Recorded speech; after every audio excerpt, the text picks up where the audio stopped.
तो नमस्कार, आदाब और सत श्री अकाल। कैसे हो लवलीज? ये तो आप कमेंट में बता ही दीजिए। मैं देख रही हूँ आप लोग स्टोरी के बारे में कुछ नहीं करो, ना कमेंट करते हो ना लाइक करते हो। Very bad manner. ऐसे चलो, माफ किया। तो चलिए स्टोरी पर आते हैं। पिछले एपिसोड में हमने देखा कि कोई अपूर्वा और स्नेहा का पीछा करता है, जिसके बाद स्नेहा पर अटैक होते हैं और अपूर्वा अपने फ्रेंड नितिन के जरिए इसकी जानकारी लेती है। अब आगे कुछ दूरियों का कोई नाम नहीं होता, पर उनका दर्द वो हमेशा के लिए रह जाता है। रात का गहराता सन्नाटा। अपूर्वा अपने कमरे में बैठी थी। बारिश की बूंदें खिड़की से टकरा रही थी, लेकिन उसके अंदर एक अजीब सा सूखापन था। टेबल पर एक पुरानी चिट्ठी पड़ी थी, वही चिट्ठी जिसने उसकी जिंदगी की मानो दिशा ही बदल दी हो। अंकुश उसके जीवन का आधार बन गया हो। तुम मेरी हो अपूर्वा, सिर्फ मेरी। अगर तुम्हारी नजर में किसी को प्यार से छुएगी तो वो इस दुनिया से हटा दिया जाएगा। हर शब्द जैसे उसके दिमाग में हथौड़े की तरह बज रहा था कि अचानक कमरे का दरवाजा खुलता है। अपूर्वा, यह उसके पिता की आवाज थी। उसने तुरंत चिट्ठी को एक फाइल के नीचे रख दिया और चेहरा नॉर्मल करने की कोशिश करती है। इतनी आसानी से तो अपने पिता के आगे नहीं टूट सकती थी अपूर्वा मल्होत्रा। इतने वर्षों की दी हुई शिक्षा एक क्षण में तो खत्म नहीं हो सकती थी। हाँ पापा। अशोक मल्होत्रा अंदर आते हैं। उनके चेहरे पर चिंता की लकीरें थी। तुम कुछ दिनों से घर से बाहर नहीं जा रही हो, ऑफिस भी छोड़ दिया है, घर से ही काम कर रही हो। सब ठीक है? कुछ प्रॉब्लम है क्या? गंभीर निगाहों से उसके पिता उसे पढ़ने की मानो कोशिश कर रहे थे। अपूर्वा ने सिर हिलाया। नहीं पापा, बस काम ज्यादा है तो सोचा घर से ही पूरा कर लूं। लेकिन उसके पिता ऐसे ही बिजनेसमैन थोड़ी थे, इतने भोले भी नहीं थे। काम तो हमेशा रहता है अपूर्वा, लेकिन तुम हमेशा इतनी चुप नहीं रहती। कुछ तो है जो हमसे छिपा रही हो। क्या बात है? संध्या मल्होत्रा, अपूर्वा की माँ, भी अब कमरे में आ चुकी थी।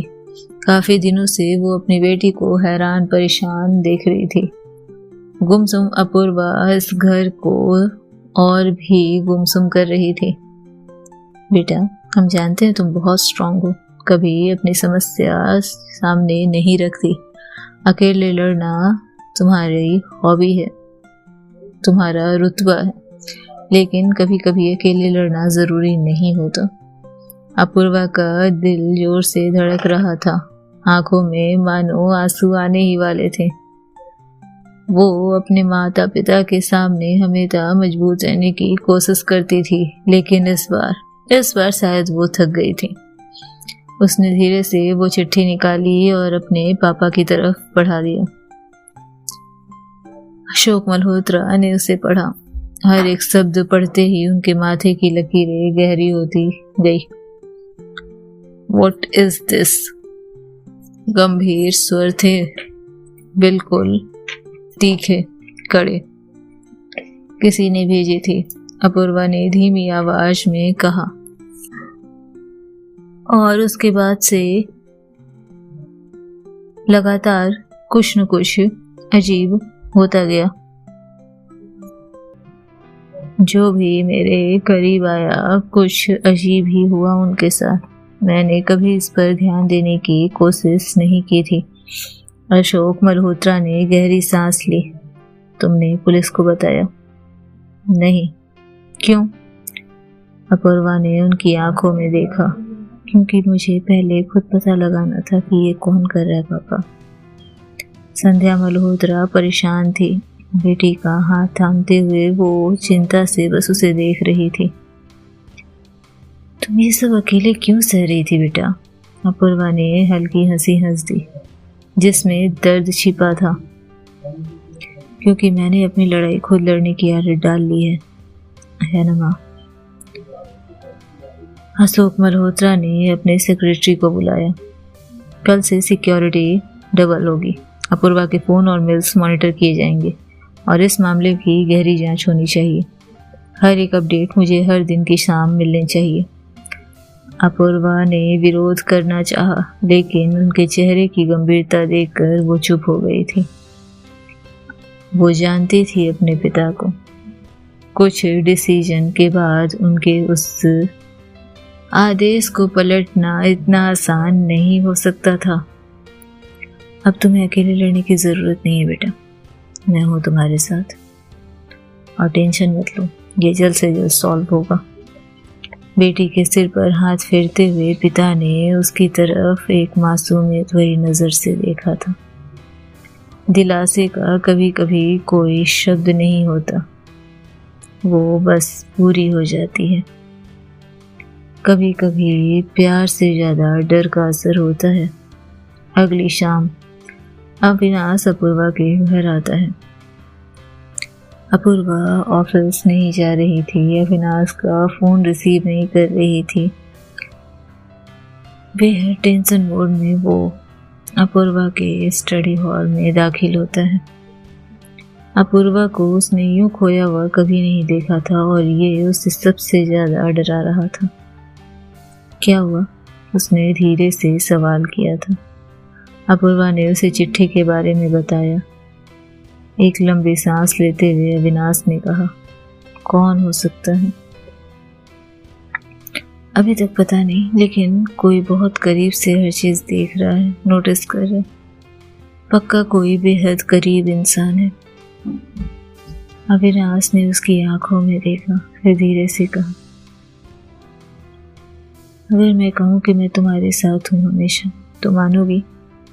अपूर्वा ने कुछ नहीं कहा। क्या कहती वो? उसका साथ, लेकिन उसे तो किसी का साथ नहीं चाहिए था सिवाय उस एक इंसान के जिससे उसे दूर रहने की हिदायत तक दे दी गई थी। क्या मैं तुम्हारी जिंदगी पर अपना हक मांग सकता हूँ? अपूर्वा का दिल जोर से धड़का। वो जानती थी कि ये बात कहाँ जा रही है। Will you marry me, Apoorva? Avinash ने डायरेक्ट सवाल किया था। मैं तुम्हारे साथ हूँ, मुझे इन चिट्ठी, इन धमकियों से फर्क नहीं पड़ता। क्या तुम मुझसे शादी करोगी? कमरे में सन्नाटा पसर गया था। दिल मानो पहले ही इस बात को नकार चुका था, लेकिन जुबान अब भी खामोश थी। अपूर्वा ने हल्के में सिर हिलाया। अविनाश, तुम बहुत अच्छे हो, लेकिन मैं अभी इन सब के लिए तैयार नहीं हूँ। अभी बहुत सी चीजें हैं जो मेरे सामने से आउट ऑफ कंट्रोल जा रही हैं। अविनाश हल्का मुस्कुराता हुआ अपूर्वा का हाथ थामता है। मैं जानता था कि तुम यही कहोगे, लेकिन मैं फिर भी कहना चाहता था। मुझे इसका कोई अफसोस नहीं है। अपूर्वा ने उसकी आंखों में देखा। मैं तुम्हें तकलीफ नहीं देना चाहती अविनाश, तुम मेरे जीवन में बहुत महत्व रखते हो। अविनाश ने हल्के से उसके हाथों को सहलाया। तकलीफ तब होती जब तुम झूठ से हाँ कह देती अपूर्वा। मुझे तुम्हारा ये जवाब अच्छा लगा। वो उठा और जाने से पहले हल्के से उसने उसे गले लगा लिया। मैं जानता हूँ कि तुम्हारी जिंदगी में कोई और हो। तुम मुझे उस नज़र से कभी नहीं देख पाई जिस नज़र से मैंने हमेशा तुम्हें देखा है। मैं प्यार करता हूँ तुमसे अपूर्वा, आज से नहीं, जाने कितने सालों से। और आज मेरी हिम्मत हुई थी इस बात को कहने की, लेकिन तुम्हारी आंखों में मुझे मेरे लिए कभी वो एहसास नजर ही नहीं आया। फिर भी अगर कभी मेरी ज़रूरत हो तो बस एक कॉल कर देना। ये बंदा हमेशा तुम्हारे लिए खड़ा रहेगा, एक दोस्त की तरह, एक पार्टनर की तरह, एक सीक्रेट एडमायरर की तरह। अपूर्वा ने अपनी पलकों को मजबूती से बंद कर लिया था। इस तरह उसके करीब के रिश्ते तो उससे नहीं छूटने थे। पहले स्नेहा से दूर रहने की इजाज़त, अब मानो अविनाश भी उससे छूट रहा था। इस कदर अकेलापन नहीं चाहती थी वो। जब उसने आंखें खोली तो अविनाश जा चुका था और उसके साथ शायद मेरे लिए एक सुकून भरा रिश्ता भी चला गया। अपूर्वा अपने आप से कहती है और फिर से खिड़की के बाहर देखने लगती है। कुछ दूरी थी, कुछ मजबूरी थी, सामने माहौल कुछ अलग था, अंदर की बातें वो अधूरी थी। तू जो दूर गया मैं खुद भी दूर हुई, अब तो सांसों की भी ख्वाहिश नहीं होती। काफी दिन हो चुके थे अपूर्वा ऑफिस लौटी थी। करीब 1 हफ्ते तक उसने खुद को घर में बंद कर लिया था, लेकिन अब उसने डिसाइड किया था भागने से कुछ नहीं बदलने वाला था। उसे इसका सामना करना ही था, मजबूती से, डटकर और खुद को इतना सामर्थ्य बनाकर। वो कैपेबल थी। जब वो अपने केबिन में पहुंची तो टेबल पर 1 कप कॉफी रखी मिली। उसने बिना देखे ही जान लिया कि वो स्नेहा ही उसके लिए लेकर आई है। किसी को पता नहीं चलना चाहिए कि मैं यहाँ हूँ, खुद से कहती हुई अपूर्वा जल्दी से कॉफी का कप किनारे कर देती है। लेकिन तभी, मैंने तुम्हारे लिए ही बनाई थी और तुमने छूना तक जरूरी नहीं समझा। स्नेहा की आवाज बिल्कुल उसके पीछे थी। अपूर्वा ने गहरी सांस ली। स्नेहा प्लीज। क्या प्लीज? स्नेहा ने उसके सामने आकर पूछा। What please Apoorva Malhotra?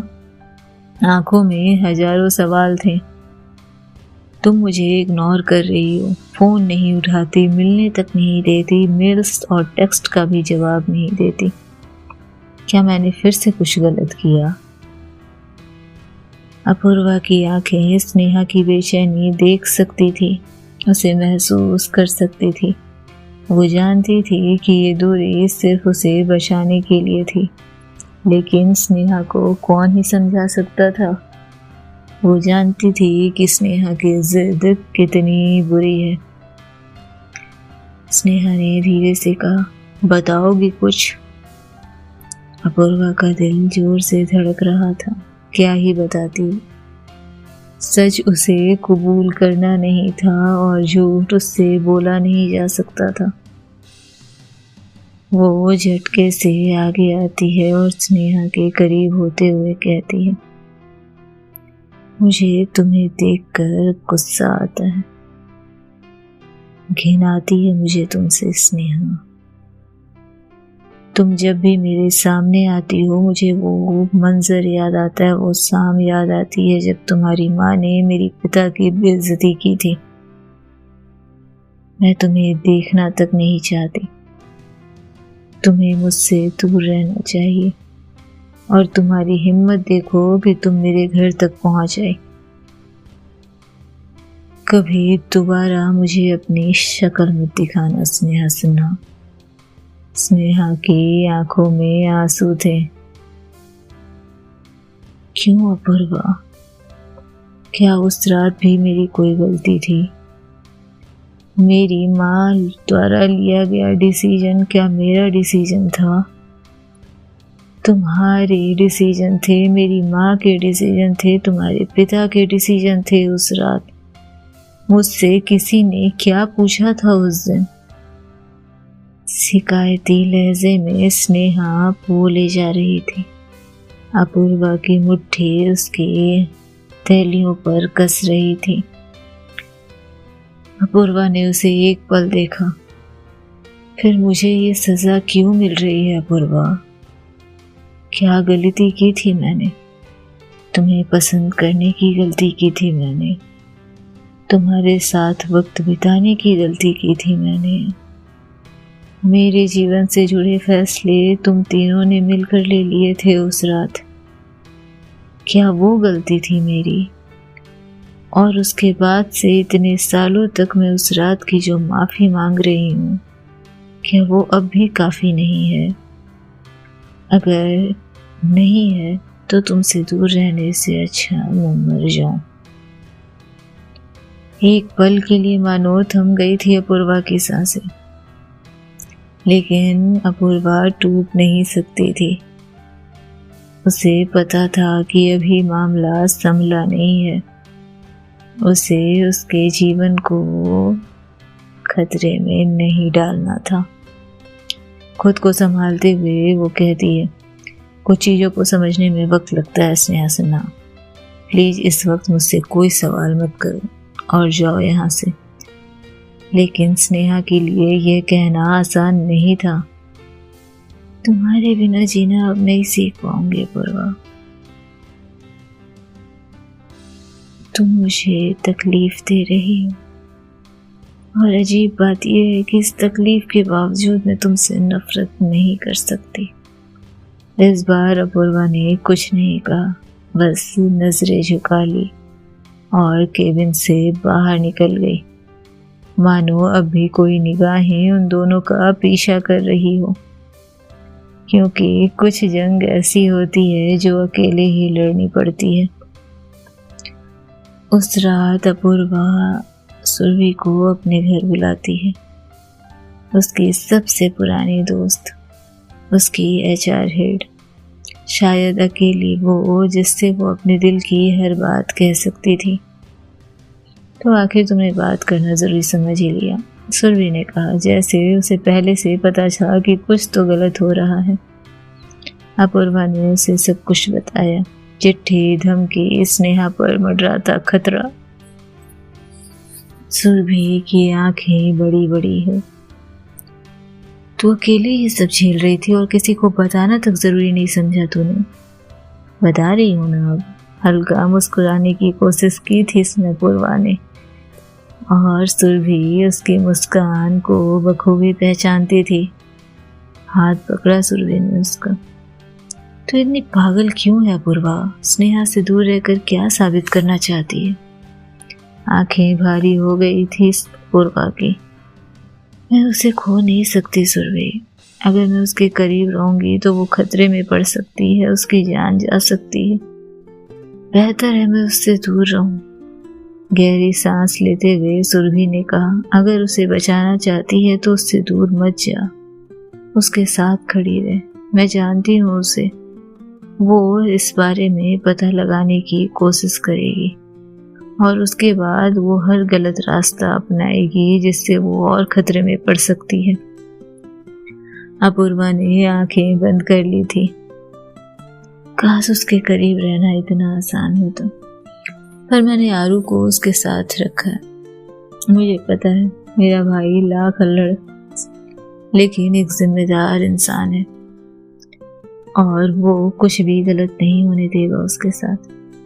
बस तब तक तुम्हें ऑफिस में स्नेहा को मुझसे दूर रखने की कोशिश करनी है। जितना हो उसे काम में उलझाओ, जितना हो उसे मेरे केबिन में आने से दूर रखो और मेरे से बात करने से दूर रखो। बीच में आओ, कुछ भी करो, बस उसे मुझसे दूर रखो। Please Surabhi, please. सुरभि ने उसे गले से लगा लिया था। रो पड़ी थी अपूर्वा। आज तो उसके आंसू देख कायनात को भी रो देना चाहिए था। इतनी सख्त मिजाज इंसान की आंखों में आंसू लाने की क्षमता रखती थी स्नेहा। अगली सुबह अपूर्वा अपने केबिन में बैठी थी, तभी दरवाजा खोला। अविनाश था। वो मुस्कुराया, कैसे हो? हल्की मुस्कुराहट के साथ अपूर्वा ने जवाब दिया, ठीक हो। आगे आते हुए अविनाश ने कहा, तो क्या सोचा मेरे प्रपोजल के बारे में? अपूर्वा ने उसे घूरा। अविनाश, अच्छा बाबा, कोई बात नहीं, शादी नहीं कर सकती, बात तो कर सकती हो। मैंने कहा था ना कि जब कभी मेरी जरूरत हो तो बस एक कॉल कर देना। तब भी मैं यही था, आज भी हूँ और हमेशा रहूंगा। अपूर्वा ने उसकी आंखों में देखा। कितने अच्छे लोग थे उसके पास, कितने अच्छे दोस्त थे उसके पास। शायद किसी से बिना शर्त पास रहने की सबसे ज्यादा जरूरत उसे आज ही थी। मुस्कुराती है वो, एक रियल हंसी हंसती है। Thank you mister gentleman. Avinash ने हल्के में सिर हिलाया। Always ma'am. तभी दरवाजा खुलता है। स्नेहा अंदर आई, हाथ में कॉफी के कप लिए, एक अपूर्वा के लिए, एक सुरभि के लिए और एक अविनाश के लिए। अपूर्वा ने स्नेहा की आंखों में देखा, सिर्फ एक पल के लिए, लेकिन इस बार स्नेहा की नजरों में उसे प्यार नहीं दिखा था, कुछ और भी था। और जानती थी अपूर्वा, ये सवाल है। कई सवाल स्नेहा के दिमाग में थे। सुरभि ने अचानक कुछ नोटिस किया और वो अपूर्वा की तरफ देखती है। जब स्नेहा ने अपूर्वा को कॉफी दी तो उनकी उंगलियां हल्के से छू जाती है, सिर्फ एक पल के लिए। और अपूर्वा ने उसी पल महसूस किया कि स्नेहा बरसों से उसका इंतजार कर रही थी और शायद वो खुद भी स्नेहा से दूर नहीं जाना चाहती थी। क्या होना था आगे, जानने के लिए सुनते रहें अगला एपिसोड। स्टोरी कैसी लगी हमें जरूर बताएं। स्वस्थ रहें, खुश रहें, मस्त रहें, तंदुरुस्त रहें और जल्दी ही हम एक नई स्टोरी लेकर आ रहे हैं, तो हमारे साथ बने रहें।